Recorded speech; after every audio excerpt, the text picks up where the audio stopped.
Ladies and gentlemen, please welcome the Juice Alert. Thanks for having me on, man. Appreciate it. Yeah, tell everybody where they can find you at on social media.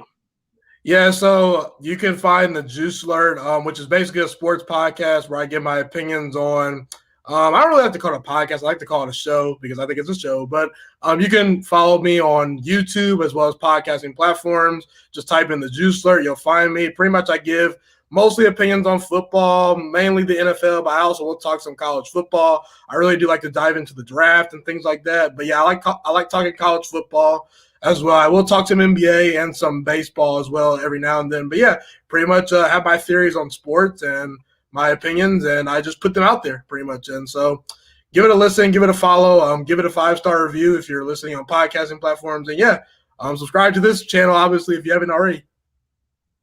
Oh, yeah, that's good, man. So looking at your analyst matchup, what's your thoughts of the 49ers versus Packers since you were like a Green Bay fan? Yes, I'm a Packers fan, but I do think I'm a pretty unbiased NFL fan in general because I do cover all 32 NFL teams.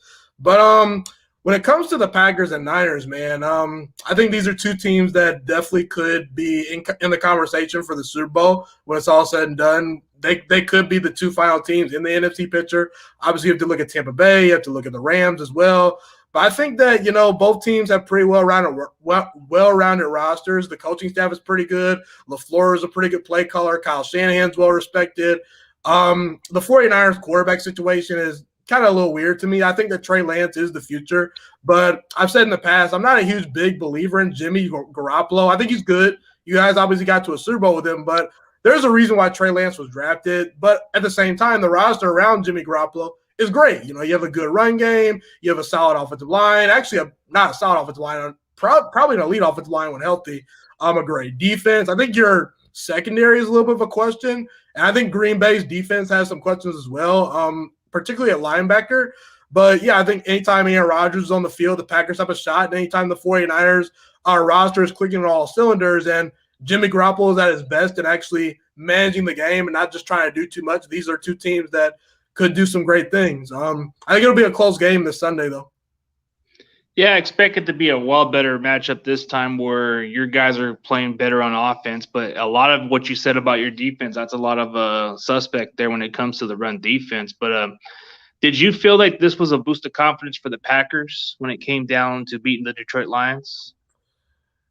It was a game that just showed that when they focus, when the team is at its best, they can be really good. But I don't think you can really take anything away from the Lions. I think that a lot of fans, kind of are sometimes blinded by the fact that we're just better than our division most times. Aaron Rodgers, he's owned the NFC North for a very long time. The Vikings of the world, the Bears of the world, the Lions of the world, like these aren't the teams that you're going to be facing in the playoffs. Like the teams that you're going to – oh, I see. What's up, Haskins lover?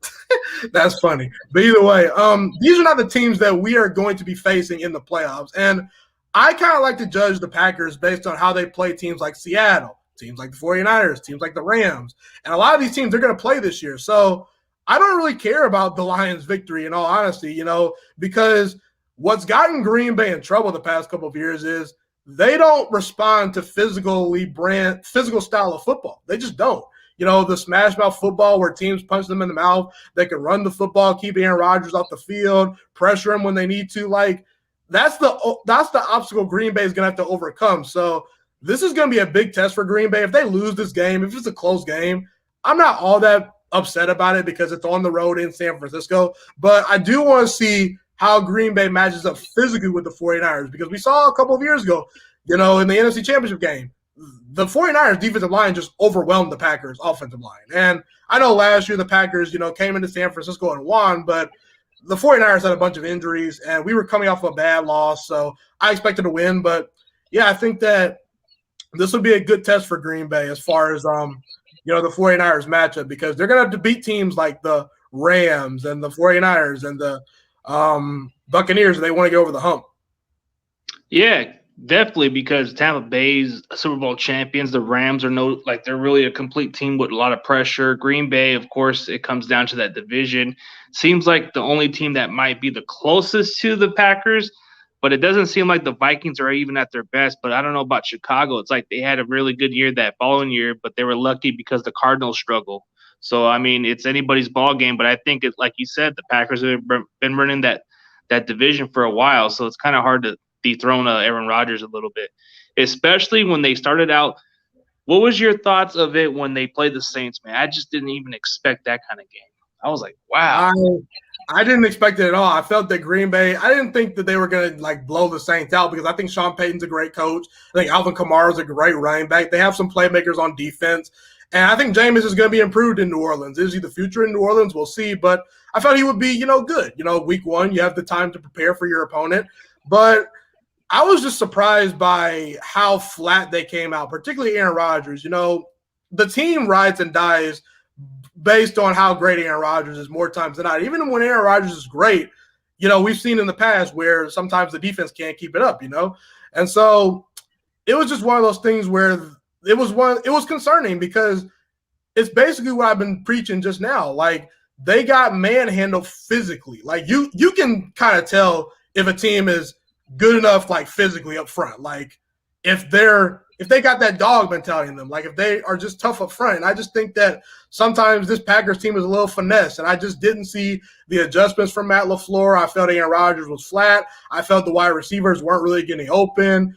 And I got to give credit to New Orleans. Their defense played tremendous, and their secondary played especially well. But I think that I wasn't one of those guys that overreacted to the loss just because I didn't think that this was the same Packers team I've seen the past 2 years. I just don't think that they are, So, but I mean, it was a bad loss, but I think that they'll get back on track. I think that Green Bay is still going to win anywhere from 10 to 12 games, probably lean towards the 10-win mark because the schedule is tough. But, yeah, I mean, it was one of those games where they came out flat. The way they lost was bad, but I think that they can get those things corrected come postseason time. But it's going to take, some real adjustment from that coaching staff, Oh, yeah, definitely. So the only problem with the Green Bay Packers is that offensive line. Like, I've seen a lot of injuries going on. Like, your starting tackle's been out for, like, at least 6 weeks. So what is it, Bakhtiari? He's out, and then possibly your third-string tackle.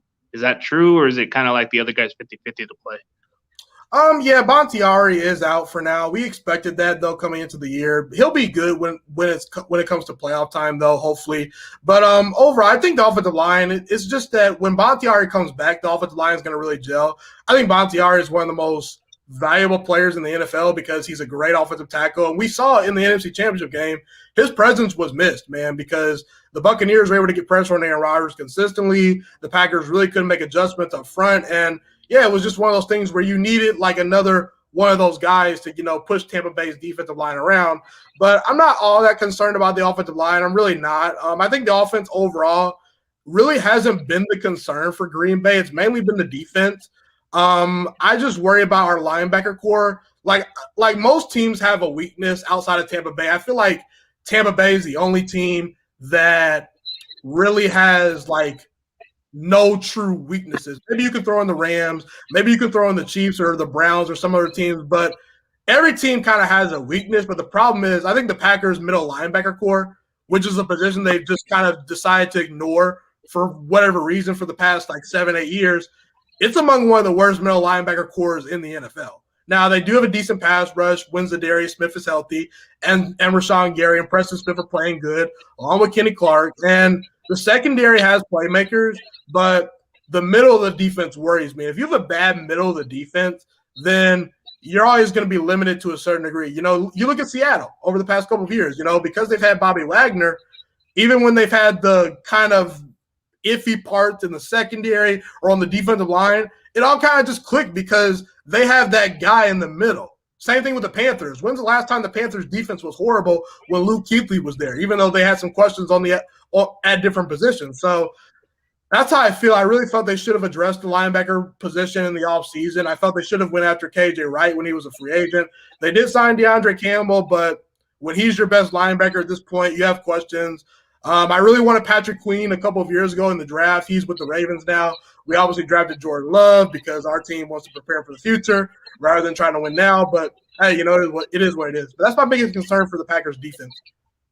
Oh, yeah, definitely the linebacker, and especially comes in the middle, like a lot of the tackling issues and a lot of the the stopping the run. That's been a lot of the weak link for Packers for a while, man. Like, you guys can win your division, but when you play teams in the playoffs, they just tend to be more physical, running the ball down your guys' throats a little bit. So it's like ridiculous. But then you guys mostly just ignore certain positions. Like, before, you guys were ignoring the wide receiver needs, and then you guys were ignoring like other needs before, but you guys went with cornerback. So I like this one pick that you guys got from Georgia, but I'm not sure if he's going to be your starter over King, or I don't know who's the starter of the opposite of Jair Alexander. Who's the starter from there?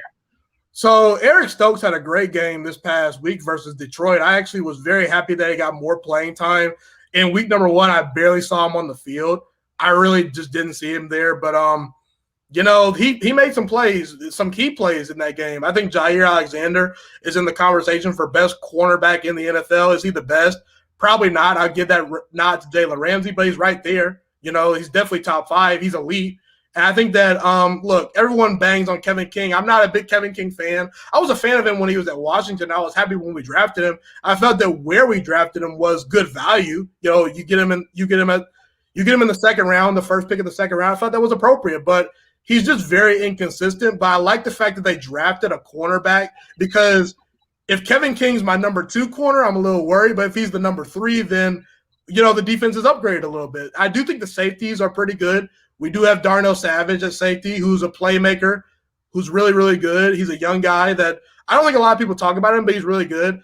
Adrian Amos, his first year in Green Bay was really good. Last year was pretty solid, but I think that even though I'm an Amos fan, I think that if I were to choose between him being underrated or overrated, I think he's a little bit overrated. Not saying that he's a bad player, but yeah, I think the secondary is actually a strength of the defense because they have some bodies there. And when they're healthy and clicking on all cylinders, and when Kevin King is not making mistakes, they're pretty good. But I will say the defense is all going to come down. How this unit gels overall is going to come down to Joe Barry, the new defensive coordinator. And I've really seen him trying to make adjustments the first 2 games. That's why the defense kind of has started off slow. So I think you can't really totally judge this defense until midway through the season. Like, if they're peaking at the right time, then I'm happy. But if there's still some questions by week 10 or 11 or come postseason time, then there are some concerns. But yeah, I think that they'll start playing their best football once they really start to gel, Yeah, usually that's how it starts with these slow starts. Like, beginning of the season, some teams come out of nowhere and play a good first game, and then they disappear for some reason. Like Jacksonville, for example, they were playing good against the Colts. They never won a game after that. So it's probably one of those teams that just you didn't expect to play good. Like, nobody expected Detroit Lions to play a little closer to us personally, but I guess they're kind of making pushes with the new coach. And then when you look at the matchups with you guys, like, who would have thought that the Saints would beat you guys? Now they're just getting beat by Carolina. So it's kind of like a different switch around in a way. It kind of seemed like a preseason, like the 4th preseason game. Don't you agree on that part? Yeah, I think I do a radio show here at my college, and I haven't really put out a whole lot of content recently on my show, but if I were doing week 2 picks, I actually picked Carolina to beat the Saints just because they were coming off a big emotional win. And I think that teams, when they come off a big emotional win versus an Aaron Rodgers or a Packers team that's been really good the past 2 years, they tend to come down to earth the next week. So I think that when it comes to how them coming into Carolina, I just kind of felt that Carolina caught them on the right day, and it was just one of those emotional roller coasters. You know what I'm saying?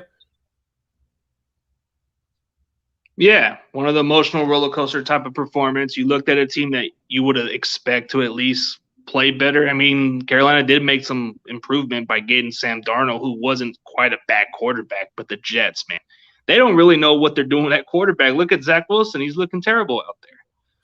Yeah, when it comes to the Jets, I was scratching my head because I felt that they really should have went after Justin Fields or Trey Lance. And I did my quarterback rankings. It was a very controversial opinion, but I actually had Mac Jones rated ahead of Zach Wilson because I felt that he was a more disciplined and precise passer.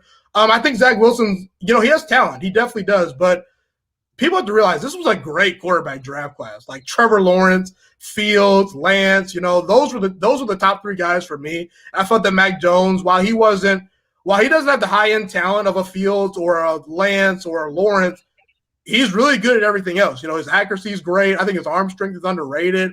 And when it comes to Zach Wilson, yeah, he can make these crazy all-platform throws. It looks really good when he's going well, but he just wasn't good versus teams that were actually good in college. Like when he faced like top 10 defenses in college, I believe his record was winless and his touchdown and interception ratio was horrible. And if you look at some of the games, he really struggled when he was blitzed under pressure, like in tight spots in the pocket. I think he panicked a little bit and things like that. So I felt that Zach Wilson would have his high moments, but also his really, really low moments. And also I said, listen, he's walking into arguably maybe the worst situation out of all these quarterbacks. The Jets offensive line, yeah, they got some young players, but it's not very good. The wide receivers, there's some questions there, a whole new coaching staff. The guy that's the offensive coordinator, Mike LaFleur, he's never caught a single play in the NFL. You can know offense, but, it's one of those things where calling plays is different than actually just knowing offense. Like it's about feel. It's about, making adjustments, knowing your personnel. So I wasn't a big believer in the Zach Wilson hype. Maybe he turns into a good quarterback. I'm rooting for him, but I just wasn't seeing it. I think the 49ers really got it right by getting Trey Lance for the future. I really do. I understand that he probably would be struggling in New York as well, but I think that when it comes to guys like Lawrence, Fields, and Lance, I think that those guys just have bigger, stronger arms, and they're more mobile, and I just felt they were better, Yeah, like definitely like how they fit, like I guess what Pac-Man Sports is saying, some teams want mobile quarterbacks, and I think Zach Wilson will go through the struggles. And then you look at Trevor Lawrence, he's expected to be drafted this high, but I guess you're seeing a lot of growing pains out of this quarterback. Now I'm just hearing the debates from some Jag fans saying, "Oh, not another Blaine Gabbert or Blake Bortles type quarterback." Like, what's your thoughts of Trevor Lawrence's performance overall? I mean, just first two games. Before I get into Trevor Lawrence, I just wanted to say I think we've kind of been spoiled by rookie quarterbacks recently. Like, look at some of the rookie quarterbacks that have come in recently: Dak Prescott, Deshaun Watson, Joe Burrow, Justin Herbert, Kyler Murray. Those are 5 guys off the top of my head. There might be more, but those are 5 guys that came in and exceeded expectations as a rookie. You got to realize that these rookie quarterbacks aren't supposed to be playing at a Pro Bowl level right out the gate. And again, quarterbacks are set up to succeed a lot better than they were several years ago. Like you have these 7-on-7 drills, you have all these great coaches in the offseason, the Jordan Palmers of the world and things like that. But yeah, I mean, you even have you can even get help taking the Wonderlic test. So quarterbacks are set up to succeed a lot better than they have been in the past, and they're expected to do a lot better out the gate because if they're really good, you're going to have to pay them potentially $40+ million per year annually. So I just wanted to say that when it comes to Trevor Lawrence and Zach Wilson and these guys, if they're struggling, don't overreact too much. Judge them when they get more talent around them. Listen, they were drafted to a team that was bad. There's a reason why the Jaguars had the number 1 overall pick. There's a reason the Jets had the number 2 overall pick.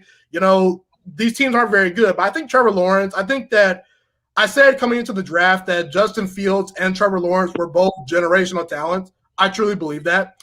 I think Trey Lance can develop into that guy. But Trevor Lawrence, you see the arm strength. You see the accuracy. He's big. He's mobile. He has pretty good pocket presence. He had a great pedigree at Clemson. And it was just one of those things where he was, to me, the safest pick. Maybe he doesn't have quite the high end upside of a Trey Lance, even though his upside is super duper high. Don't get me wrong, but it's just one of those things where he's being hyped up this much. Just take the guy. Don't try to make the mistake of maybe Justin Fields can work, maybe Trey Lance can work. He's sitting right there for you. Just take him.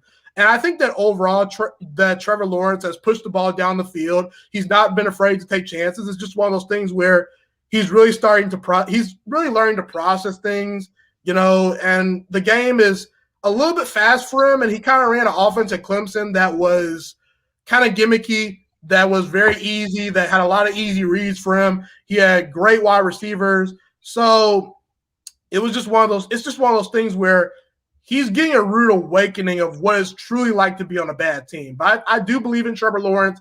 I don't think you guys should be discouraged, Jaguars fans, by his start to his career. I just think that it's going to take time, Yeah, like it's gonna take some time. I know a lot of the comparisons of this Blake Bortles. I mean, even though Blake Bortles wasn't as bad as people thought he was, I mean, and maybe just Jacksonville was giving up too soon. Yeah, the decision making need to improve a lot better, but I guess he's doesn't got a job no more, or unless he's in Green Bay, if I was mistaken. Was he still like on your guys' roster, or you guys let him go?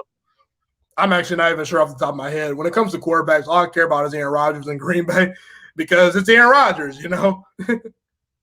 Yeah, definitely. So, what's the one matchup you really look forward to for the Niners and Packers? Like, which is the one that you want your Packers to match up well against? The Packers defensive line versus the 49ers offensive line, because that's going to be the key. You know, I will say the 49ers, it looks like they're going to be depleted at running back, so that definitely gives Green Bay an advantage. But the thing is, yeah, I think Bortles was released in camp, yeah. But the point is, like, it's going to be a matchup that's wide in the trenches. You know, who can protect their quarterback the best? I think if Green Bay gives Aaron Rodgers time to throw, they'll be good. But at the same time, if Green Bay can't get any pressure on Jimmy Garoppolo or they can't get any penetration in the backfield, I just feel like Kyle Shanahan's just going to dice up that defense and really exploit Green Bay's linebackers and their weaknesses there, because the Green Bay's linebacker core is just not very good. But when Green Bay has the lead and things like that, you don't really have to worry about, you know, running the football down their throat because you have to throw. And I think that that's where it plays into Green Bay's strengths. When Green Bay has a lead, they're really good because they can just send Zadarius Smith and Preston Smith and Rashawn Gary off the edge and be kind of aggressive with their quarterbacks. But when you are able to dictate their defense and run the football and keep Aaron Rodgers off the field, then, you know, you can beat the Packers. You know, not to say that they can't come back because Aaron Rodgers is magical and he can do his things, but it'll come down to how much pressure the Packers defensive line can get on the 49ers offensive line and in the backfield, because the Saints, they just pushed the Packers around. And in the first half, the Lions were pushing the Packers around, and Jared Goff had all day to throw, and he was looking really good. But in the second half, we saw Green Bay kind of amp up the pressure, and Jared Goff struggled a little bit. So that's what it'll come down to me.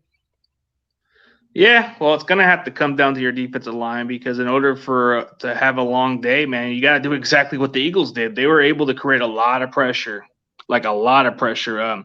Hey, so what's your thoughts of Jordan Love? I know you were making videos about him like a while ago or recently, I believe. Yeah, so actually coming into the pre-draft process, I actually liked Jordan Love. I really did.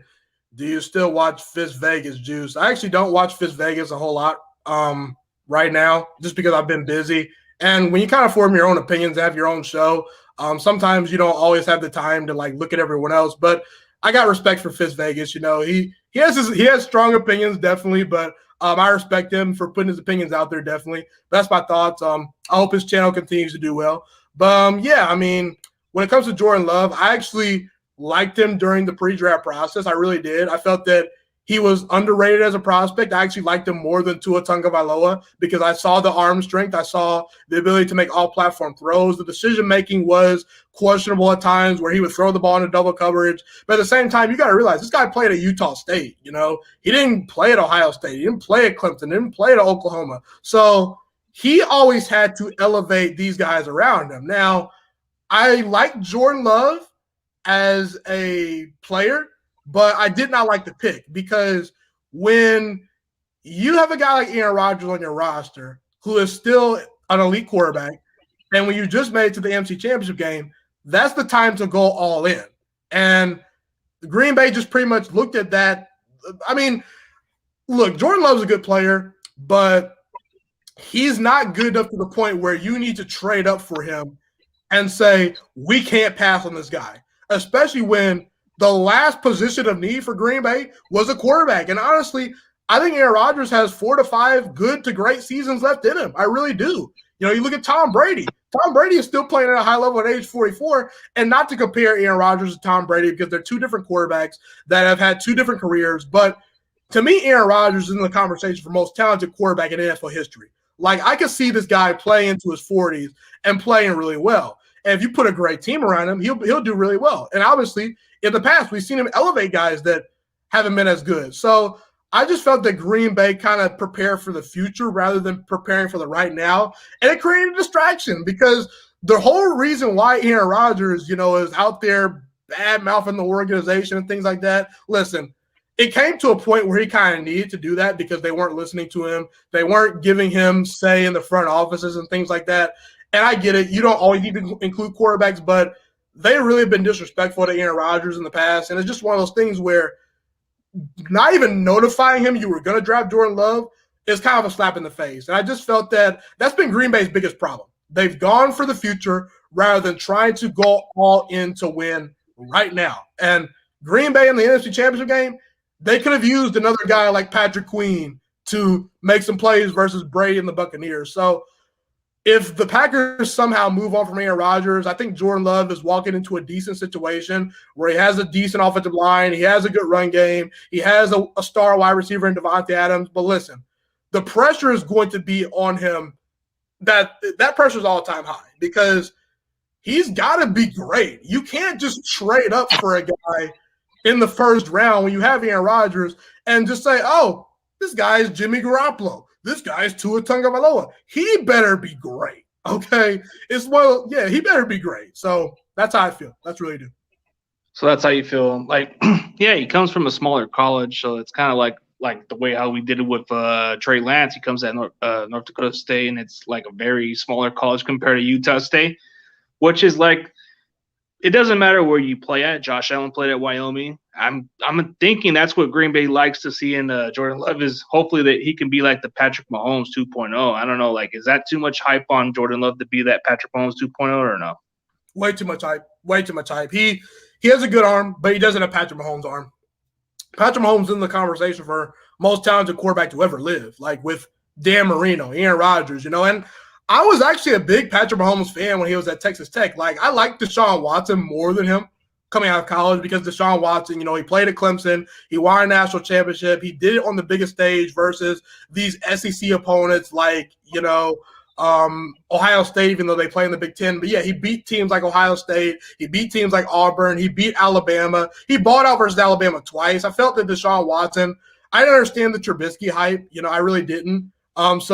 Yeah, I felt Deshaun Watson was the guy, but also I looked at Patrick Mahomes. I said, this guy has amazing arm talent. And listen, maybe he has some things that he needs to clean up from a mechanical standpoint. Maybe you need to rein him in a little bit and really just teach him, hey, you don't need to make the home run play every play. But this guy has great traits, So I was actually a big believer that he was going to do well once Andy Reid traded up for him. And listen, there were actually some teams that were really high on Patrick Mahomes that really just let me just say this. The Saints, Sean Payton said that Patrick Mahomes was the most talented quarterback prospect he'd ever seen. And he was going to trade up for him. And that was when Drew Brees was still good. So that's how I felt about that. And I believe someone asked in the chat what makes Fields different from Haskins. I just feel like right now, look, I don't think Dwayne Haskins' career is over. We can't completely judge him based on his time in Washington. So his story isn't all the way written yet. But when it comes to Justin Fields and Dwayne Haskins, I feel like Justin Fields coming into the NFL, he's much more mature. He has more college starts behind him. And whereas Dwayne Haskins is more of a traditional pocket passer that has a little bit of mobility, but not a whole lot of mobility, Justin Fields is an elite runner of the football. And that will allow him to, I think, play pretty well at times as a rookie because he has that get out of jail free card. Whereas if you're a Tom Brady, if you're a Drew Brees, or even if you're a guy trying to develop like Josh Rosen, you're a traditional pocket passer. You need to be able to read defenses at a high level and have time to throw and dissect defenses. And that takes time. It takes time to be Tom Brady or Peyton Manning and things like that. So I think Justin Fields has tremendous arm talent. I really do. I think that he has a little bit more of his head on his shoulders than Haskins had as a rookie. So I think that, he's more naturally talented in the sense that he can move around and extend plays. I think that his arm is – both have really strong arms, but I think Fields' arm is what I would call a little bit more flexible where he can kind of make more off-platform throws, like when he's moved off a spot. Not that Haskins can't do that, but that's not his strength.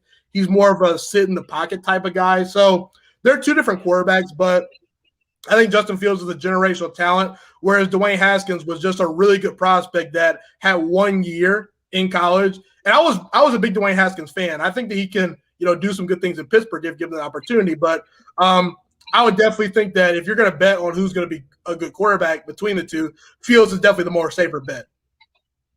Okay, yeah. Justin Fields just has the mobility. Everybody keeps throwing that comparison to him, and I think it's a far comparison stretch to put in Fields between Haskins.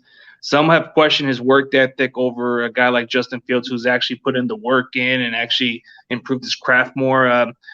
Yeah, you look at how people were comparing. Yeah, a lot of this Ohio State quarterback's been disappointments for quite a while, and it's kind of been at a point to where is Justin Fields going to finally end this bust hype and all this stuff that's gone on from Ohio State, and we'll wait and see how it plays out. So, what are the chances of Aaron Rodgers getting traded during the season? There's another question. Trade during the season, I think there's probably like a 5% chance.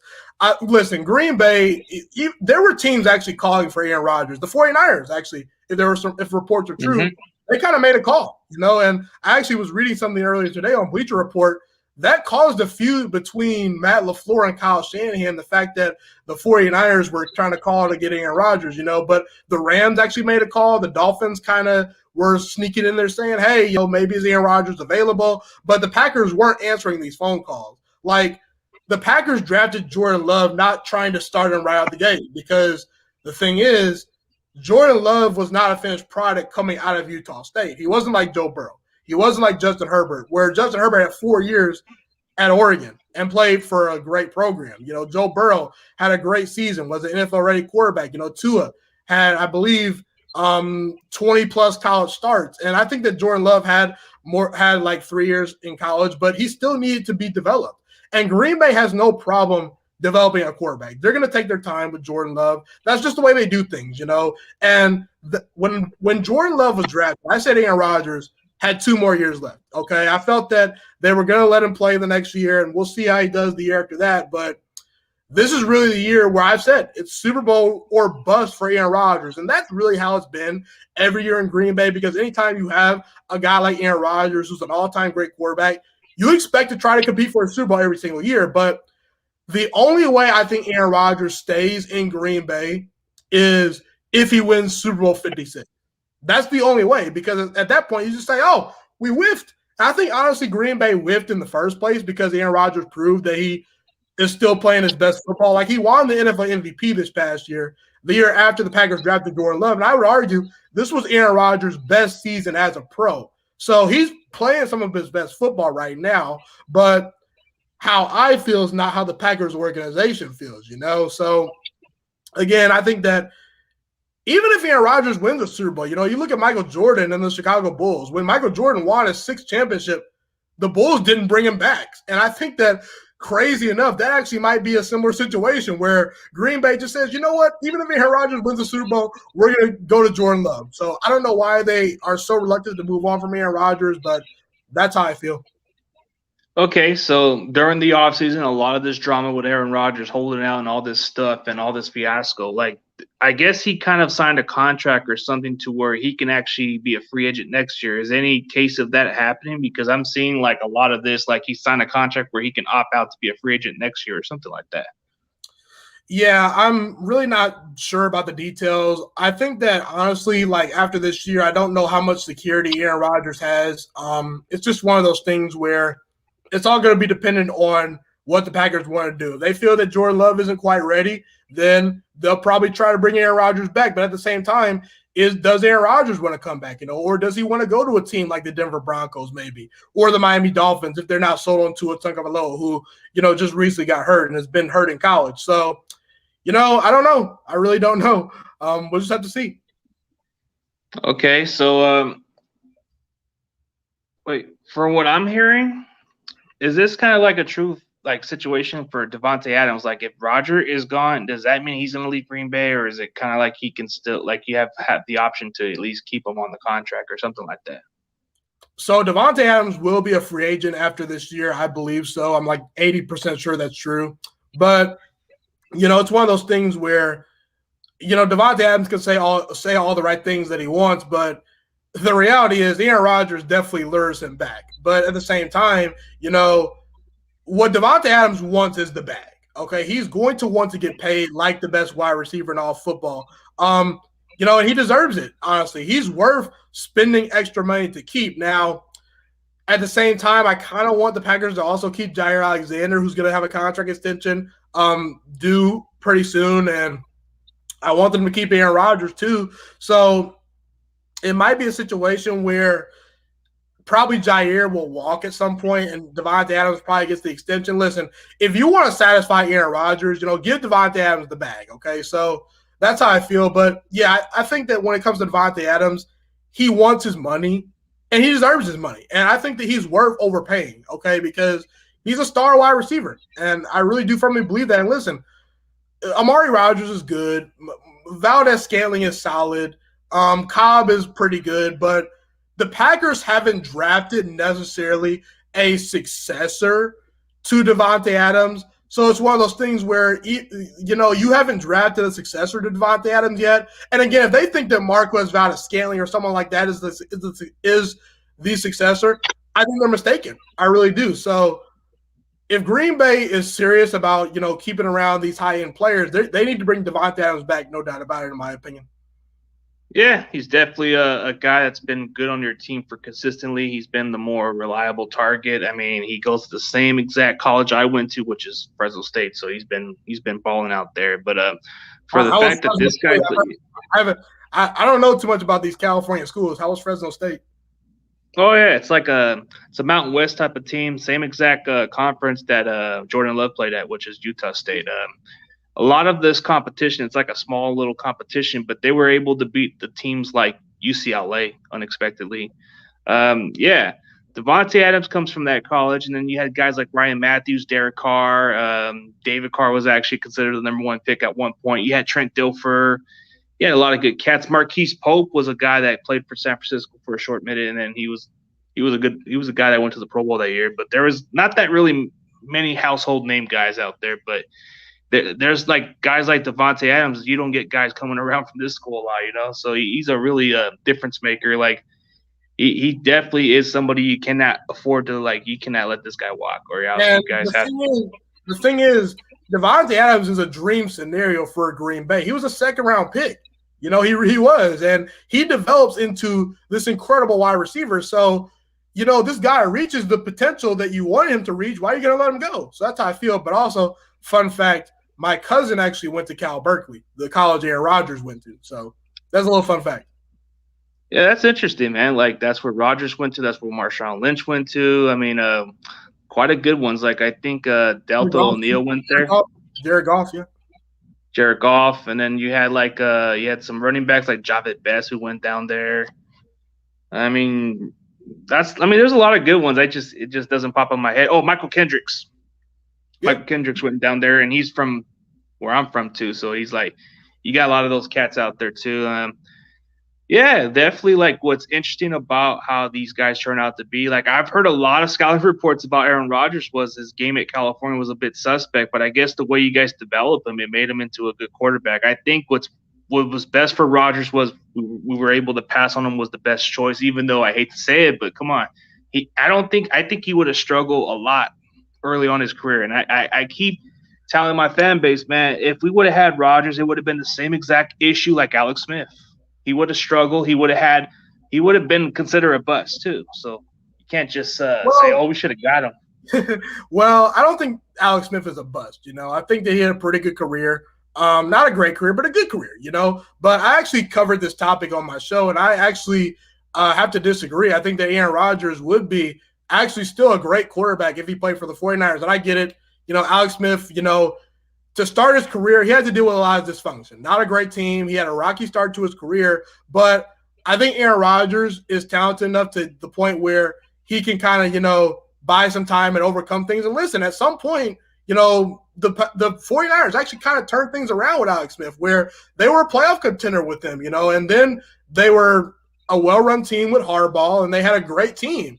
I think that they would have eventually found the right coach for Aaron Rodgers, and I think that he kind of has the mental makeup to kind of overcome, okay, you're struggling right now. But I just felt like that Aaron Rodgers definitely benefited from sitting behind Brett Favre, but who's to say that him actually going through some actual growing pains as a rookie and just playing and getting more reps, that wouldn't have made him better, I think Aaron Rodgers is arguably the most talented quarterback in NFL history, and I just think that when you have that much talent it's one of those things where you can be really good anywhere you go. And I think that the 49ers actually have kind of done things that Green Bay's failed to do, where the 49ers, they like to play that physical brand of football, even back to the Colin Kaepernick days where they had Frank Gore, they had Patrick Willis on the defense. Green Bay doesn't build their team like that. Like, Green Bay's a finesse team, that likes to get Aaron Rodgers wide receivers at times, even though he does make those guys look better than they are. But the 49ers are about playing that smash mouth type of style of football. And I just felt that those teams with Colin Kaepernick, they weren't solely dependent upon his greatness, whereas the Packers, they've always solely depended upon Aaron Rodgers' greatness. If Colin Kaepernick was, maybe struggling, you still had an elite defense. You still had a great run game. Whereas if Aaron Rodgers struggles, who's there to bail him out? So I honestly think that both teams, it kind of worked out okay for both teams, although the Packers have won a Super Bowl in that time frame. The 49ers have gotten to 2 Super Bowls and haven't been able to win one. But I don't know. I think that Aaron Rodgers is a little bit better than people give him credit for in that regard. Okay, so that's how you look at it that way. I mean, I would have thought the growing pains would have been like considered struggling on his early parts if he would have played the other way around. Like, I mean, sometimes it takes time for some quarterbacks to develop. I mean, you didn't see the Chiefs throwing Patrick Mahomes right away, and they let him learn behind Alex Smith, and that was pretty much the best situation that could happen for any other quarterback. You don't have to rush him, but when it came down to Aaron Rodgers, man, he learned from one of the best quarterbacks to ever play this game. Even though he was a little bit on his decision making, I still think he's one of the best quarterbacks you've ever had. But I know you guys are going to go on Aaron Rodgers, and I see a lot of the fan base of yours, they'll pick Rodgers. But I'm like saying, name a quarterback who's never missed a game. Name a quarterback who's been entertaining to watch. Name a quarterback who hasn't complained or cried about getting hit and all that stuff. He played this game at the highest level. Whether he had a broken ankle, broken leg, or whatever he had, he still came out and played. Yeah. Brett Favre is one of the most, arguably probably the most durable quarterback ever. And he does have 3 league MVPs to his name. He won a Super Bowl. But I think that Aaron Rodgers actually, it's funny. I think that because he learned behind Brett Favre, one thing he really learned is don't throw interceptions. Whereas Brett Favre threw a lot of interceptions. Whereas that's Aaron Rodgers' biggest strength is he doesn't throw a lot of interceptions. Whereas Brett Favre would be throwing it to the other team, sometimes. Yeah, that's what I was saying about it. But yeah, with Brett Favre, man, this guy was the most electrifying quarterback I've got to see. When he threw the ball, you were wondering what was going to happen the next play. And then that's just a made your head coach rip his hair a little bit and get all nerve-wracked a little bit. But when it came to Aaron Rodgers, the one aspect on Aaron Rodgers is he just doesn't – he can't even stay healthy. Like, there's even times where he could play a full game, but he will miss out. But when you see Brett Favre play, does he ever miss time? Nope. I mean, I see a little difference, but Rodgers has been very durable, and he's been proven to be durable lately. But before that, when you guys needed him at the most, that's where it kind of hurt you guys a little bit. But so, like, yeah, I agree with this. Yeah, I mean, it's one of those things where I think they're about neck and neck. I really do. I would prefer Rodgers just because I feel like that when it comes to the quarterback situation and things like that, I don't know if Brett Favre would be look, he'd be successful in this era, but in this era, if you make a lot of mistakes as a quarterback, it's going to cost you. Whereas in Brett Favre's era, it was okay to throw a bunch of interceptions. You look at a guy like I know Terry Bradshaw didn't quite play in Brett Favre's era, but Terry Bradshaw threw a lot of interceptions. Like, back in the 80s, 90s, and things like that, like, quarterbacks weren't as precise as they are today. And I just feel like that now, today, you got to be a precision passer at some point. I just think that Favre, he was a little bit too undisciplined at times. He made a lot of great plays, and he's won a Super Bowl, and the numbers are off the charts, definitely. But I just think that in today's game, I think that some of the things that he did back then, he wouldn't quite get away with.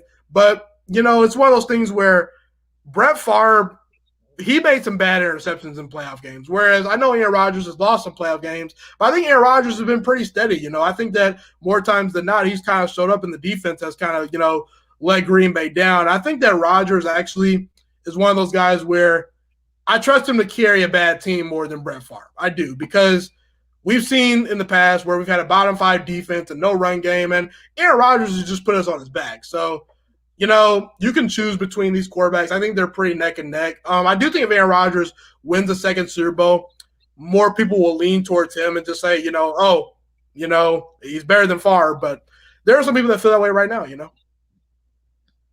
Yeah, like I guess that's a debatable part about it. Like Rodgers had a lot of opportunities too at the time where you guys had a really stacked roster team with a really good offense and he just wasn't able to capitalize. Like there was a lot of like you guys had a lot of talent, but I don't know, it had to do with Mike McCarthy's play calling at times that kind of hurt you guys. And then when you guys had the talent, you guys were able to go to the conference championship like 4 times, I believe, but you guys were only able to go to one time, and that was it. The rest was all defeats, and it was like you guys had chances after chances, and it kept slipping away. Like a lot of people kept saying that Green Bay had the most talented offense in football, but they weren't able to at least get back to the Super Bowl. So that was the one downside. Like, what's your point of view of why the Packers haven't been able to get back?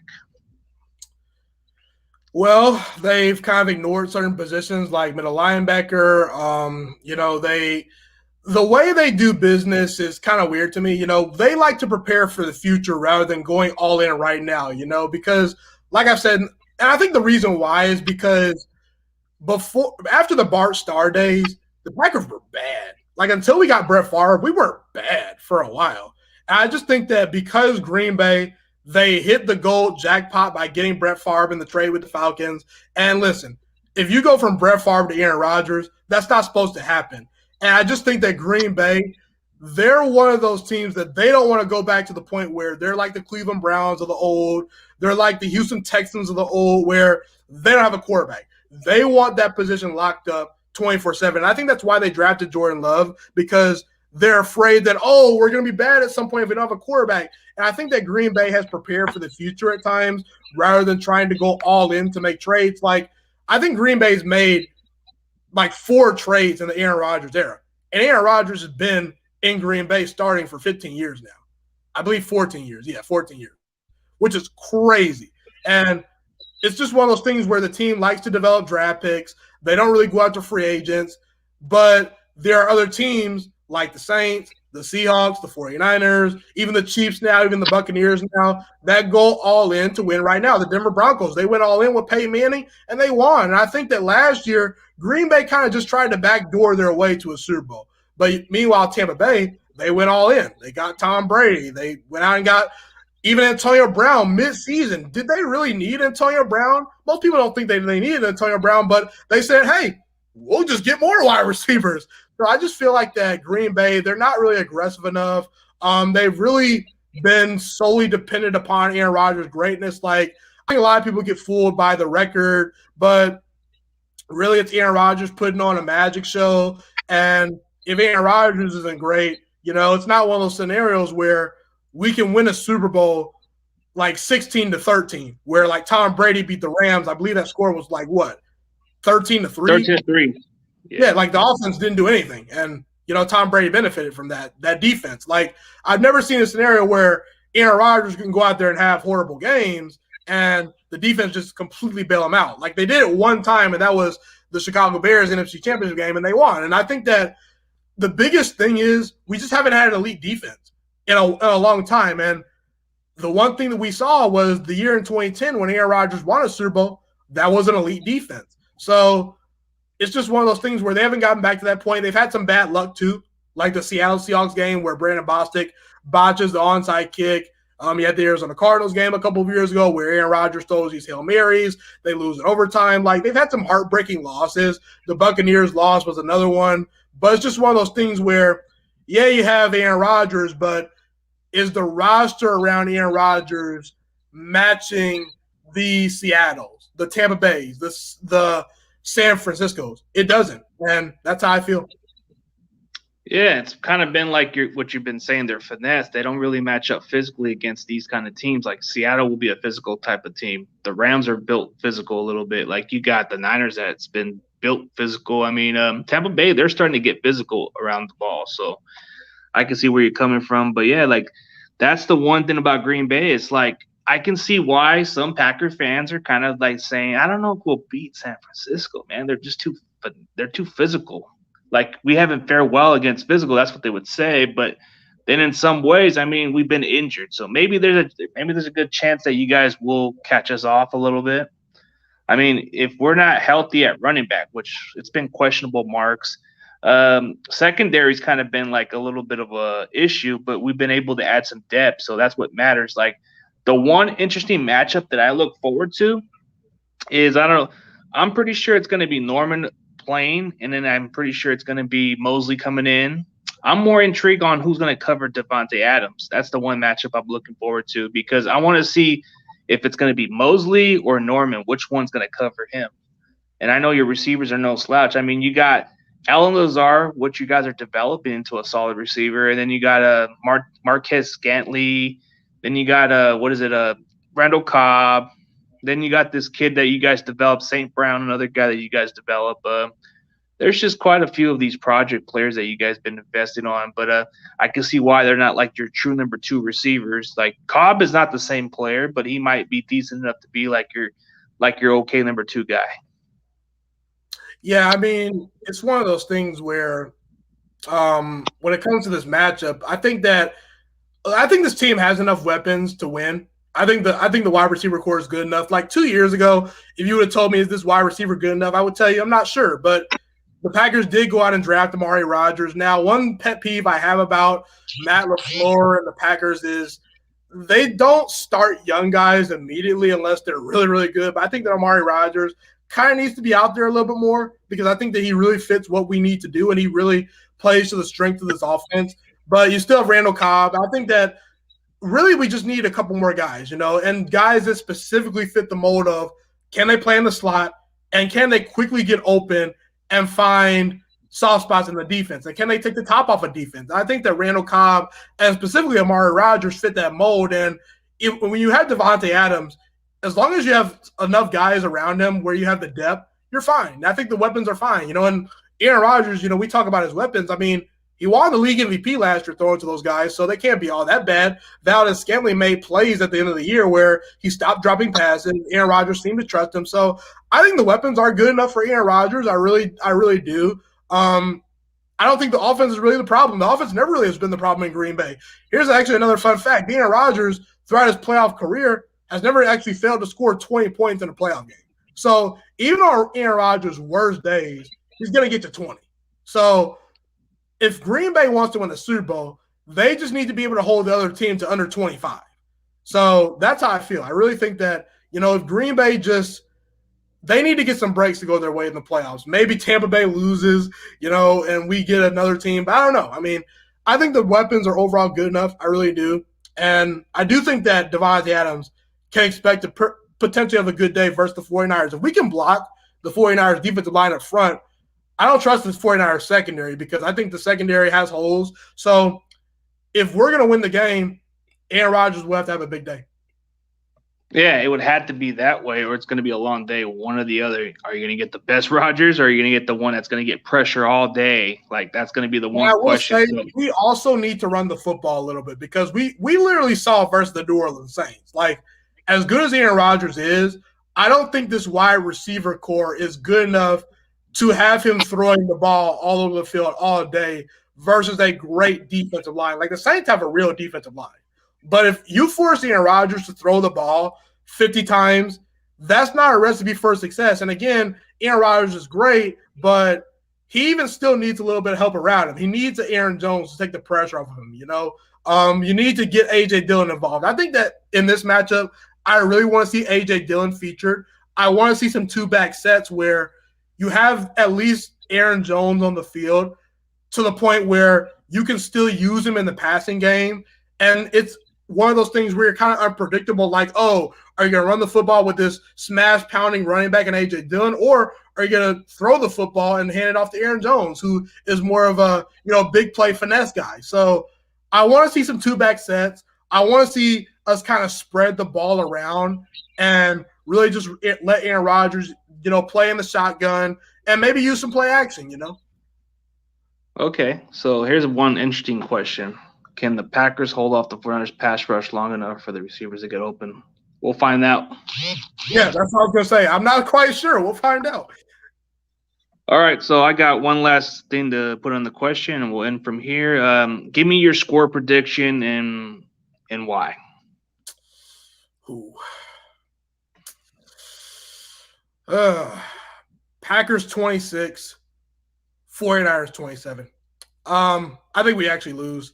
I know Packers fans are going to be upset, but it's not the end of the world if we lose. If we lose 26-27 on the road to a great 49ers team, as long as I see some good things in the matchup, I'm not going to be all that upset because I expect the 49ers to do well this year. I picked them to win the division. I think the defensive line is for real. I believe the weapons are really good. I don't know what's going on with Brandon Ayuk, but the weapons are really good.